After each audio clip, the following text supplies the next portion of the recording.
Bonjour tout le monde, je suis absolument ravie de vous retrouver pour votre horoscope du mois d'octobre. Et alors, ce mois-ci, je vous réserve une grande surprise. On va utiliser plein d'oracles différents pour votre horoscope. Alors, bien entendu, votre horoscope, vous pouvez le regarder en signe solaire, évidemment, lunaire, mais aussi ascendant. Comme ça, vous avez une complémentarité parfaite de toutes les énergies qui vont venir traverser votre signe, et puis surtout ça va vous permettre de piocher un petit peu dans les énergies de chaque jeu pour voir celui qui vous correspond, pour lequel il y a une résonance et qui va vous offrir du coup des outils de travail, des axes de réflexion et vous permettre de cheminer avec vous au gré du mois.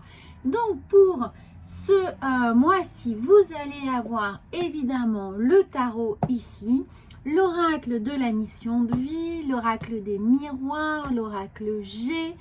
On va avoir l'oracle de la mission, de la vision intérieure, l'oracle de la vision de l'âme, de la guérison de l'âme. Ça, c'est important pour savoir là où on peut travailler.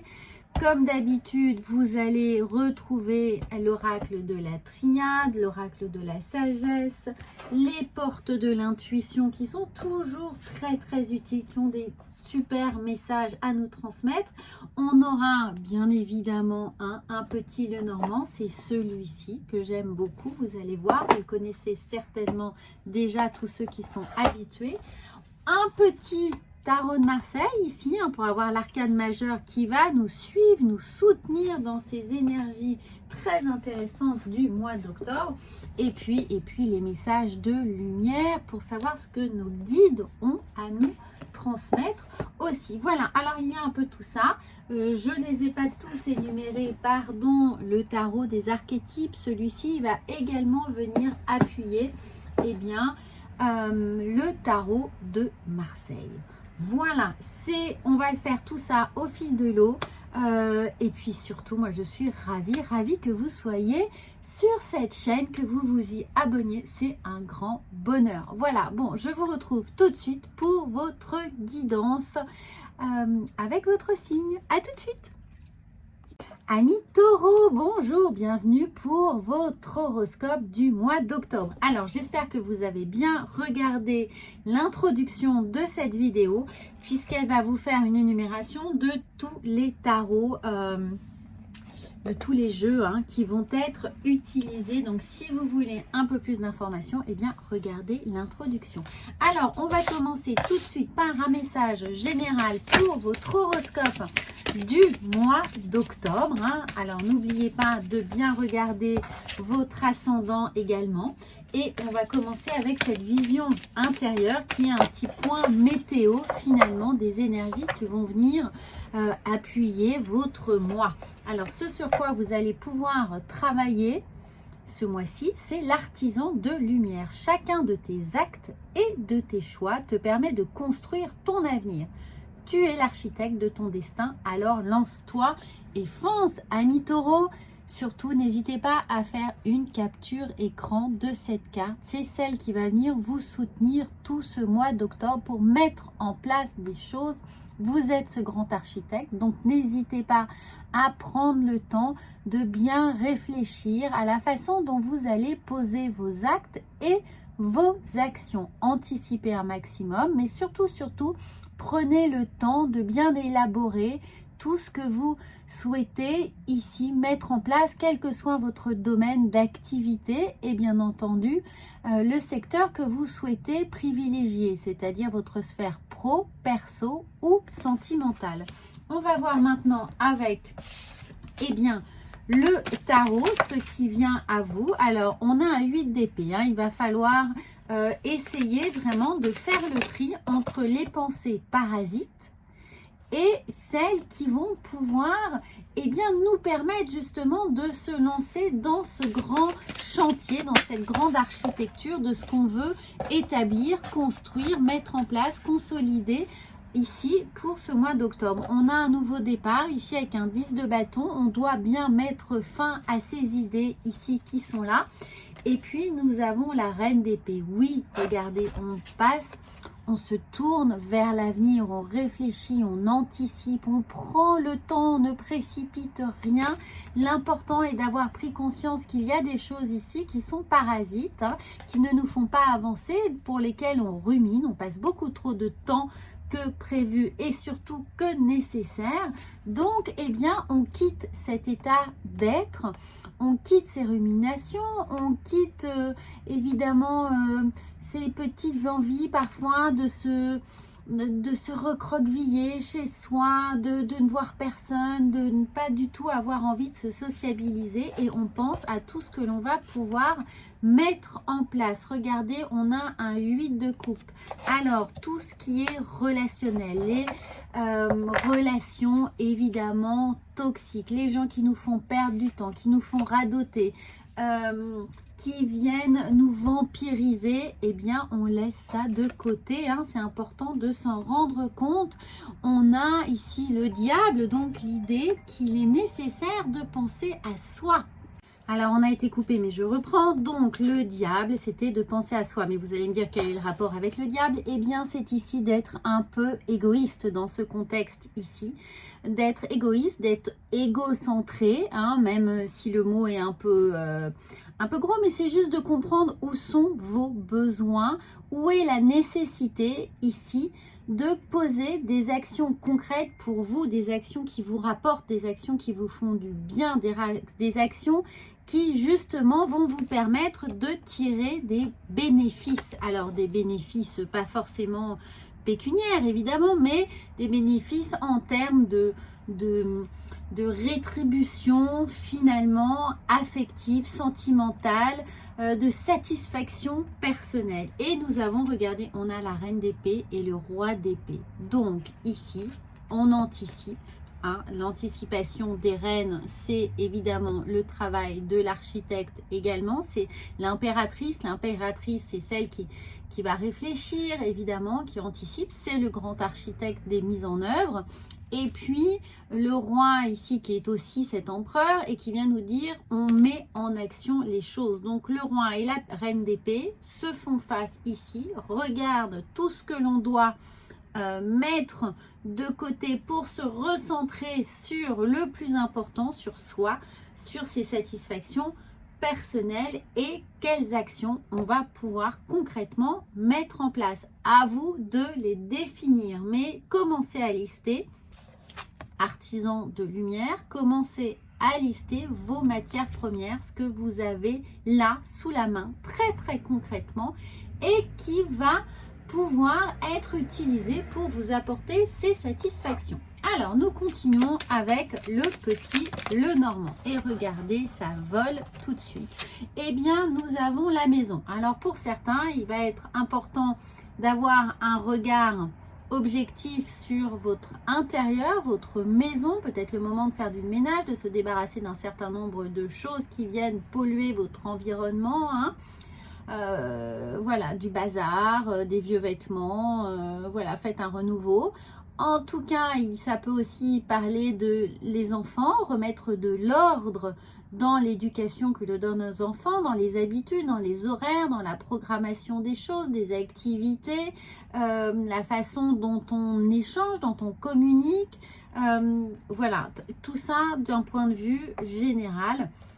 Voyez comment ça opère pour vous et sinon votre couple aussi, hein, la maison, ça peut être par extension la famille, le couple, comment tout ça est géré, organisé, anticipé, les prochaines vacances, etc. En tout cas, on a la tour, eh bien on reprend de l'autorité avec cette tour, hein. On est sûr de soi, on est planté, on a les deux pieds bien plantés dans la terre, on est concret, on est factuel pour se permettre ensuite de prendre de la hauteur et d'anticiper les choses. Et regardez, je vous dis tout ça puisqu'on a l'encre, donc on a besoin de consolider, stabiliser. De toute façon, vous êtes taureau, hein, vous savez très bien que le concret, pour vous, c'est la base. Eh bien, on refait sa base sur des choses qu'on a sous la main. On s'attaque aux gros chantiers familiaux, personnel, affectif ou professionnel. Ça peut être évidemment remettre de l'ordre dans des rapports d'amis, évidemment, relationnels, les gens qui nous sont proches et remettre les pendules à l'heure, les points sur les i, vous voyez ce genre de réflexion. Et puis, surtout, ne pas se laisser polluer, accabler, critiquer, ne pas porter de culpabilité, essayer de s'en défaire un maximum, s'alléger, ne plus accepter les reproches, les remarques, les réflexions assassines et vraiment remettre de la fluidité, du confort dans la relation, quelle que soit la relation. Encore une fois, sentimentale, relationnelle, il faut remettre de la douceur, de l'équilibre surtout, que chacun puisse prendre sa part de responsabilité dans ce qui est à faire, à programmer dans votre quotidien. Alors que les enfants peut-être se soient un peu plus responsabilisés aussi, peut-être un peu plus d'autonomie. En tout cas, tout va passer par le dialogue ici, cette fluidité de pouvoir comprendre, entendre et adapter la façon de voir les choses de chacun. Ça peut être des rapports avec les parents, un papa, une personne d'un certain âge qui est là, ou un mari, en tout cas une autorité qui est là et qui a besoin d'aide, a besoin d'être assuré, a besoin peut-être de se sentir plus accompagné ou au contraire un peu plus autonome. Alors, nous avons la flexibilité. Alors, la flexibilité, c'est dans l'adaptation que chacun va devoir mettre en œuvre pour améliorer les choses. Ensuite, nous allons prendre... Alors oui, ça va vite, n'hésitez pas à prendre des notes, à mettre sur pause. Ici, nous allons prendre le tarot des archétypes. Qu'est-ce qui va vous aider, vous ? Eh bien, nous avons la reconnaissance. Obtenez la reconnaissance pour tout le travail sûrement que vous êtes en train de faire. Le travail à la maison, toutes les responsabilités que vous prenez, toute l'organisation que vous mettez en place, toute cette charge mentale qui est importante. On a besoin de cette reconnaissance. Donc, n'hésitez pas à faire valoir justement votre autorité et rendre les autres autour de vous un peu plus autonomes pour avoir un peu moins cette charge, cette responsabilité, cette lourdeur qui vous empêche évidemment de vous consacrer à des choses pour vous, pour votre bien-être. Alors vous avez peut-être un hobby que vous avez sacrifié, une activité que vous n'arrivez pas à réaliser parce que tout ceci est beaucoup trop chronophage pour vous. Alors, nous allons ensuite continuer avec le petit message de lumière. Quel va-t-il être ce message de lumière pour justement essayer de vous recentrer sur l'essentiel? On va en prendre qu'une. Mon pardon, je me pardonne avec le cœur, car le cœur est capable de pardonner, la tête ou la raison ne le peuvent pas. Alors, ne vous culpabilisez pas d'avoir des paroles peut-être un peu trop dures, d'être un peu moins disponible et de surtout, remettre de l'ordre dans vos relations, dans votre quotidien et d'avoir moins de temps à consacrer aux autres si c'est le cas. Et surtout, pensez à vous, je le répète, ça va être important pour être cet artisan de lumière, construire votre avenir, mettez ce qui se doit en place. Regardez, nous avons le yang, nous avons évidemment l'action, ici le feu entre les mains, c'est-à-dire que l'action ne dépend que des... ce que vous avez à mettre en place ne dépend que de votre motivation, de votre volonté, de votre capacité à mettre de l'énergie entre vos mains, dans votre cœur, dans votre chakra de la gorge, dans la façon dont vous allez énoncer les choses, même si vous pouvez le faire avec douceur surtout, mais il va falloir le faire, il va falloir mettre en place ici, soyez cet artisan de lumière, portez ce feu sacré. Évidemment, ce feu fait également appel au plexus solaire, donc ouvrez-le et soyez en capacité de le faire rayonner autour de vous, c'est-à-dire de partager ce qui est tellement nécessaire, utile, important pour vous. Alors, les portes de l'intuition. On continue, on ne lâche rien, le ressenti. Ce que vous ressentez profondément et imaginez clairement a tendance à prendre racine en vous. Eh bien, mettez-vous des petits post-it un peu partout au quotidien pour soutenir votre endurance, soutenir votre volonté d'y arriver. Et sur ces petits post-it, vous allez mettre les mantras du jour. Je vais faire ceci, je m'engage à cela, je m'autorise à prendre des décisions importantes pour moi, je m'autorise à prendre du temps pour moi, etc., etc. Que des choses très positives que vous avez envie de faire, envie de mettre en place, que vous souhaitez changer, améliorer. Mettez ces petits mantras là sur ces petits post-it et vous allez travailler votre ressenti. Vous allez d'un seul coup commencer à générer de la lumière en vous, à mettre en action, en plan, à nourrir ce feu pour avancer avec conviction, avec détermination. On va là, le petit guérison de l'âme, le petit oracle de la guérison de l'âme. On va voir ce qui va devoir l'humiliation. Alors pour certains, dans cette idée ici de reconnaissance, peut-être, alors l'humiliation c'est un peu fort, mais évidemment on a l'impression de passer après tout le monde, d'être la 5e roue du carrosse. Si c'est votre cas, travaillez sur ça, justement, travaillant cette reconnaissance en ayant la capacité de vraiment travailler sur tout ce qui a été dit et regarder évidemment la liberté. Je prends mon envol. Dans cette prise d'envol encore, on va vers la lumière, on va vers ce feu sacré qui est en vous. On s'autorise à le faire rayonner, on s'autorise à prendre sa place et surtout, on prend son autonomie. Donc, on pousse les autres également à être autonomes, à prendre leurs propres responsabilités. Vous voyez un peu comme tout ici, vient faire un cercle vertueux et apporter le même message qui vous est nécessaire ce mois-ci. Alors, la mission de vie. On en a deux. Votre mission de vie. Le guérisseur, oui, évidemment, vous avez des choses à guérir de ces blessures, à guérir de peut-être des relations toxiques qui ont été là, guérir de vous avoir oublié en chemin, de ne pas avoir suffisamment peut-être pensé à vous. Et puis, regardez, à guérir de cette superficialité parce qu'on va au plus urgent, on est le pompier pour tout le monde, on va éteindre les feux à tout va.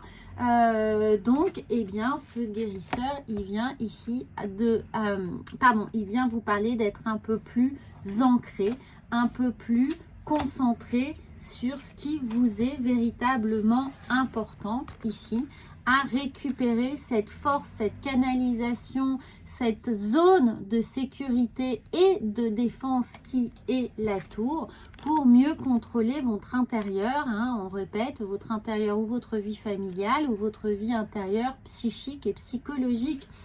Voilà, mes taureaux, fabuleux message. J'ai hâte d'avoir vos commentaires. Dites-moi si vous préférez cette formule-ci ou la formule un peu plus light, un peu plus douce, un peu plus tempérée des autres horoscopes des mois précédents. Moi, je vous retrouve très vite pour évidemment votre guidance sentimentale du mois d'octobre. À bientôt!